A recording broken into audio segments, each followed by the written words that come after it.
All right, folks, what is going on? This is episode 563 of the First and Frame Rate Show. I am VF Baller. Look, man, I don't think y'all understand what's going on here.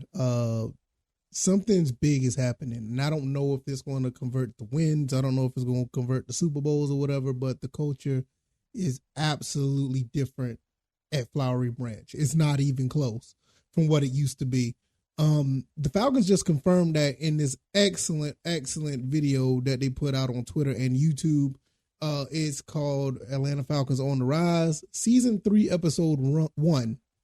I'm not going to go through the entire video on this episode because basically it's like 9 minutes and it's about the same amount of time that I usually do. My podcast is around 9 to 14, 15 minutes.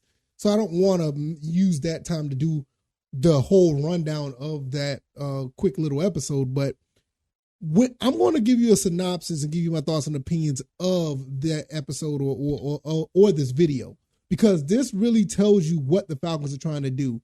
And I think we really need to, applaud this organization, because we've been in some crazy moments for the past 4 or 5 years, and you see where things are changing.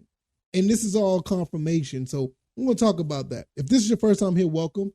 I can be found on YouTube and Rumble. I'm also on Anchor, Stitcher, Spotify, Apple, Google Podcasts. Find your avenue where you want to find the show. I highly recommend subscribing to more than one. Try YouTube and one of the podcast avenues, or Rumble and one of the podcast avenues, because sometimes it gets a little wonky. One episode will be up on the podcast avenue, but not on YouTube, and vice versa. It is weird. It's technology. Other than that, I really appreciate you coming through here. And also have a new website, firstandframerates.com, firstandframerates.com. Over there, I talk about Georgia Southern Atlanta Falcons football as well. There's pretty much a hub where the podcast and the YouTube videos, and I'm going to put some other stuff over there, probably like a weekly blog or something, where I can give you my thoughts and opinions in written form about what's going on with these teams and the Sun Belt, as well as the Falcons and the NFC South. Now, finally, before I get into this, I will be talking Georgia Southern next episode, because the spring game is coming up this upcoming Saturday. So please be on the lookout for that. And unless something happens and something wild breaking news happens, we're going to be focused on the Georgia Southern Eagles. All right, let's go ahead and get into this. I looked at this video probably about 2 or 3 times, probably 3 or 4 times. I'll be honest, I looked at it about 5 times. And it basically gives you a rundown of all the free agency signings that they've made. And some of the free agent prospects have been, they commentated on the video. And it really gives you a sense of direction of what Terry Fontenot and Arthur Smith are trying to do. The first 2 seasons basically was a wash, because you didn't get this much hype when it came to, going into another season. First season, it was all basically about Kyle Pitts, how big of a freak of a nature of an athlete he was. So that was the big talk. Then the second year, we started talking more about the Drake London pick, and then we also talked about the Arnold Ebiketie pick. We never really talked about anything in the offseason, because we really wasn't able to really sign people. And to be honest with you, the guys that they signed in these first 2 years on 1-year deals, whatever the case may be, were actually really solid signings. We went 7-10 the first 2 seasons. Both seasons went 7-10. And for me, it was more like they definitely overachieved, because this team they had no business winning 7 games on both seasons. We didn't have a receiver the first season. In the second season, we didn't have we didn't have a quarterback, basically. So it was really a testament to good coaching. And now we went from 80-something million in dead cap money after the Matt Ryan trade to having almost 83 million, 82 million in cap space. And you saw what has happened. They signed Calais Campbell. They end up getting Jesse Bates. They signed Scotty Miller, Mac Hollins. We end up getting some guys on the front line, a couple guys from the Saints.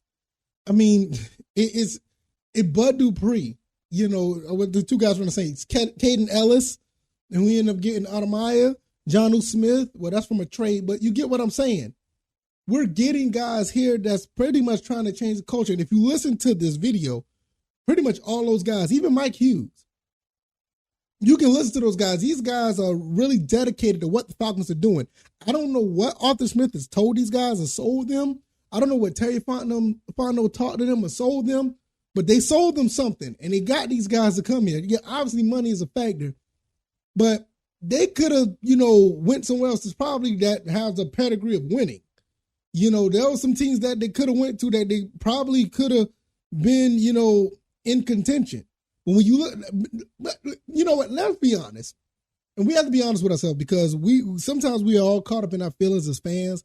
Oh, we don't have this particular player on the team, so the GM should be fired. We have to be honest with ourselves. If you look at this division, like dead serious, Bryce Young going to the Panthers is not going to change the whole dynamic of the NFC South. Yes, he's going to be a formidable, possibly a franchise QB for that team, but it's not going to tilt the balance of the NFC South. David Carr or Derek Carr going to the Saints is not tipping the balance of the NFC South. Tom Brady leaving, the Bucs did. Baker Mayfield did not. Didn't change a thing. It didn't change much. All these moves that the Falcons are making, it kind of negates what you may or may not feel about the quarterback position. I mean, we just have to be honest. Now, does that mean Desmond Ridder's going to be the guy and he's going to do this and that? No, it doesn't mean that. But I still, with all these pieces around him, give the guy a shot. And I'm not saying it just to be an advocate for him. I'm just like, we have to understand what's going on here. The Falcons collectively are making a really big push to do something special. They're bringing guys in, whatever you may feel about them, you have to just sit back and be like, you know what? They're actually making some very solid moves. And you got to, in my opinion, you just got to respect it.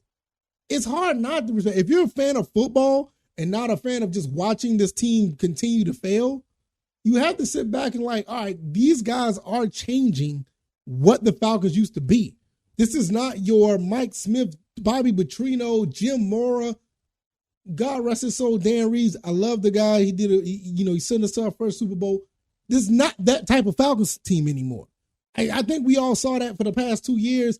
Even with the cap space that they were dealing with back then, they tried to make something happen. And they made something happen with 7 wins each year, the first 2 years. With that team, how many wins you think this team can make with this team now? Now, mind you, this team that they have now could easily, on paper, and I'm not saying to be funny because, and a lot of you guys know it's true, this team could easily sweep the NFC South. That's 6 wins right there. They could sweep the NFC South with this team right now. The Buccaneers having problems. People are talking about Devin White want to get traded. I think somebody else out there want to get traded. The Panthers aren't as formidable as they were. They lost their receiver. Bryce Young's coming in with really nobody to throw to. Christian McCaffrey's not there. Yeah, I think Foreman left. I'm not 100% sure. Now, don't quote me on that. I think their running back Foreman is left. They used to be on the Falcons. I think he's gone. And the Saints, hell, we got a handful of their defensive players and their defensive coordinator, and their defensive line coach is now a defensive coordinator. We could sweep. That's 6 wins right there. So you mean to tell me they're not going to win any other games out of the division? I mean, just with the way that they're changing the culture here, they look like they Calais Campbell saying that we could shock some people. Probably see us playing in January. The way the confidence building, the mentorship, the talent level that they're bringing in, this team could easily win 3 more games than they did last year. And that's 10 wins. And that's just being generous. So I'm sitting here thinking, like, looking at this video once again, and I'm like, wow, I've never seen this before. I'd never seen the Falcons put this together like this. It's just a whole different mindset. When Jim Moore was here, you didn't have this. When Mike Smith was here, you didn't have this. When Bobby Petrino, we didn't even talk about Bobby Petrino. Dan Quinn, I didn't even talk about him yet. He definitely didn't have this type of mentality going into a season or just going in free agency. It's just a different bug right now. And we just have to understand that it's okay to be critical. But it's not okay to be delusional. I'm not gonna sit here and say this team's gonna win less than 7 games. With the way this team is assembled, it'd be a damn shame if they win less than 7 games. Because it makes no sense. You set up all this talent, whatever you may feel about Desmond Ridder, he is set up to succeed. And to be honest, that's what you want your quarterback to be. You don't want your quarterback to be doing everything and put everything on his back. You want good players, good to great players around him. So his job could be easier, where all he has to worry about is reading the field. He doesn't have to worry about doing everything because other people are lacking. I think we're starting to get a feel of what a complete team could look like. I mean, in the long run, how did this fold? I don't know. Desmond Ridder could be a bust. I ain't gonna say a bust is not a first round pick, but you know what I mean. He may not pay it out. All these other guys who picked up on defense might not, do what they're supposed to do. They may not be able to bring the wins or bring the nastiness or bring that toughness that we want. It's a possibility. Because anything's possible, but at the same time, right now, it is not far-fetched to sit back and be like, you know what? These boys are doing something nice. They're doing something good. I like what they're doing here. Now, the draft is about to come up in a week. It's going to be really interesting to see who they pick. Because we don't know. They're really keeping their whole draft thing close to them. Last year, we kind of had an idea of Drake London possibly was going to be a pick. We knew Kyle Pitts was going to be number 4. Don't really know what's going on now because they done signed every place except for the running back position. They didn't do that. But I can see them doing it, but I would like for them to get another running back who can catch out the backfield because Tyler Algier is formidable. It's formidable. Bijan Robinson is a generational talent as well, but we just don't know. We don't know. Jalen Carter, Nolan Smith, that's my personal pick who I think they're going to pick up is Nolan Smith. But we don't know. But I feel at the end of the day, we should respect what's going on here because this is nice. This is the culture is changing. And I think we need to start changing with it. I know fans don't do that until they start seeing wins. And some fans want to make excuses of why teams win and when teams lose. It just comes with the territory. But at the end of the day, I try to be as level-headed as possible when it comes to this team. I don't see no downside to seeing these guys giving Desmond Ridder a chance. At least this 1 year. I get it. If he doesn't make it happen this 1 year, move on from him. Go get Caleb Williams. But I don't see this team doing worse than what they did last year. I don't see a team winning 6 games or less. I just don't see that.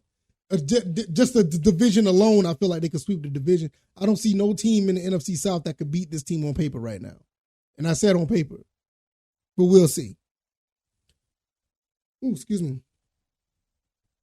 I knew that was coming. I knew that sneeze was coming. Sorry about that. Let's get it. If you like this commentary, hit the like button, share this podcast, subscribe to the channel if you haven't already. Let me know what you guys think, man. Am I tripping? Do I think the culture is changing? You look at this video, you really have to understand what's going on. These guys are making it happen. This video was on their Twitter and on their YouTube. It's not hard to find. Just type in Atlanta Falcons on Twitter or YouTube. It should pop right on up. And you can check it out yourself. 9 minutes and 30 seconds of just some fantastic Atlanta Falcons. Just fantastic Atlanta Falcons. I guess you could say, hype. That's basically what it is. And, the guys who signed in free agency talk about why they came to Atlanta and how they feel and what they think they can do. You already know where I stand. I think this is fantastic. I think this is something that really needs to be built upon. We'll see how it goes throughout the draft, training camp, practice, what is it called? Preseason and regular season, possibly postseason. I can be found on YouTube and Rumble, also Anchor, Stitcher, Spotify, Apple, and Google Podcasts. Check out the website, firstandframerace.com. I'm going to get out of here. The Street Fighter 6 demo was just released. I'm going to play a little bit of that demo, and I'm going to call it a night. All right, y'all. Y'all take it easy, and I'll see you guys tomorrow. Y'all be blessed. Peace.